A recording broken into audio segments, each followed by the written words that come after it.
L'objectif ultime de Meghan Markle de se présenter à la présidence des États-Unis pourrait être anéanti car la duchesse de Sussex est une figure polarisante en Amérique, a affirmé un commentateur royal basé à Los Angeles.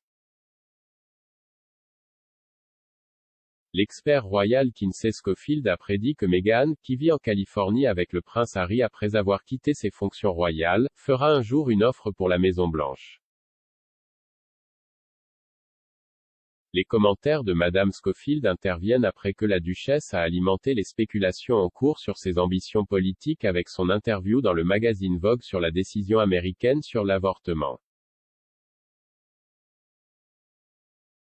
Mais le commentateur royal cesse de demander si les Américains voteraient pour l'ancienne actrice, qu'elle a décrite comme une figure très polarisante. Par Taboola lien sponsorisé, jouez maintenant dans votre navigateur, Guerre des héros. Madame Schofield, fondatrice du site web et du podcast royal 2D4Daily, a déclaré que Meghan devra travailler pour s'établir en politique. L'expert royal a déclaré à express.co.uk, lorsque Meghan n'est pas d'accord avec quelque chose, elle ne reste pas assise et regarde, elle commence presque immédiatement à essayer de mettre en œuvre le changement. Va-t-elle se présenter à la présidence en 2024? Peu probable. Cependant, il y a de la place pour elle puisque Biden ne s'engage pas. Elle se connecte avec des personnalités politiques pour leur demander comment elle peut les aider dans leurs efforts, et je pense que le but ultime serait qu'elle puisse éventuellement se présenter elle-même une fois qu'elle s'est établie comme une personnalité politique familière.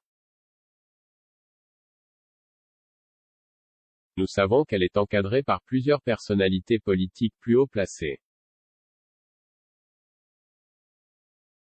Elle est amie avec Stacey Abrams, Hillary Clinton, Kamala Harris, il y a des gens importants là-bas qui peuvent l'aider à créer un espace pour elle si elle en veut un.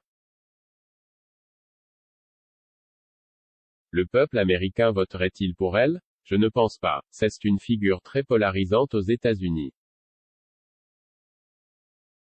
Les Américains sont vraiment aux prises avec l'inflation, n'étant pas en mesure d'acheter de l'essence pour leur voiture pour se rendre au travail, sans parler d'une augmentation de la violence et de la criminalité dans nos rues.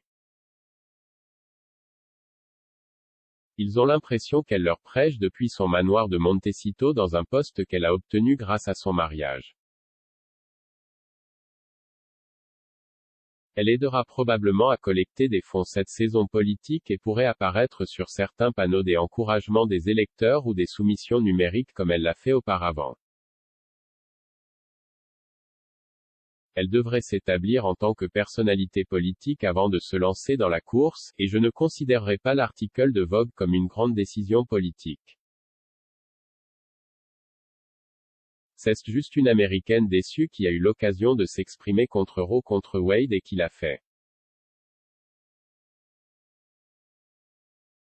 Cependant, je dirais toujours que si elle l'avait fait sur son podcast, historiquement, cela aurait eu beaucoup plus d'impact. Les commentaires de Madame Schofield interviennent après que Meghan a frappé la Cour suprême des États-Unis au sujet de la décision de mettre fin aux protections constitutionnelles de l'avortement qui sont en place depuis près de 50 ans en annulant la décision historique Roe v. Wade. La duchesse a insisté sur le fait que cette décision dit aux femmes qu'elles n'ont pas d'importance et a appelé les hommes à s'exprimer car elle a averti que cela représentait un plan pour inverser les droits, y compris le mariage homosexuel et l'accès à la contraception. L'intervention de Meghan sur le droit à l'avortement intervient après qu'elle ait précédemment fait pression sur les sénateurs américains pour un congé familial payé en novembre dernier. Et en 2020, la duchesse a exhorté les Américains à voter lors de l'élection qui a vu Joe Biden battre Donald Trump, qu'elle a un jour décrit comme « misogyne » et « diviseur ». La sœur de M. Biden, Valerie Biden Owens, a invité en mai la royale à rejoindre les démocrates et a déclaré qu'elle avait fait une bonne candidate à la présidentielle. Cela survient alors que Meghan et Harry vivent à Montecito après avoir quitté la famille royale en mars 2020.